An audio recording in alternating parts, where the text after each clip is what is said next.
सांगली आणि शिरोळकरांना मी सचिनभाऊ कदम आपणाला सांगतो की दिलासा देणारी बातमी।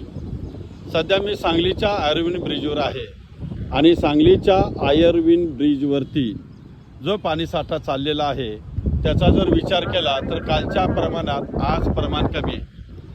आज प्रमाण कमी आहे। आज सकाळी 7 वाजल्यापासून ते आत्ता सुमारे जर बघितलं तर 11 वाजेपर्यंत फक्त 7 इंचानं पातळी वाढलेली आहे। कराडमध्ये जर बघितलं तर कराडमध्ये हीच पाण्याची पातळी ही 3-3.25 फुटानं कमी झालेली आहे। त्यामुळं सांगलीकरांनी घाबरून जाण्याचं काय काम नाही आहे।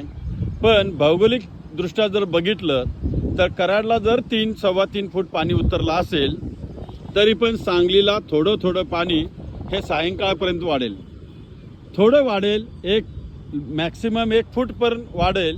पण त्याच्यानंतर पाणी हे उतरत जाणार आहे आणि त्यानंतर सांगलीला आज सायंकाळपासून पाणी घटत जाईल, पातळी घटत जाणार आहे आणि त्यानंतर एक 2-4 तासाच्या फरकानं शिरोळ तालुक्यामध्ये सुद्धा पाण्याची पातळी घटत जाणार आहे। त्यामुळे सांगलीकरांनी मॅक्सिमम 1 फूट पाणी तर वाढलं तर तुमच्या घरात येत असेल तरच आपल्या घरातील साहित्य हलवा, अगर तेवढ्या उंचावरती ठेवा आणि घाबरून जाऊ नका। रोज एक नवीन विषयाकडून मी आपणाला माहिती देतोय। सचिनभाऊ कदम, सांगली। धन्यवाद।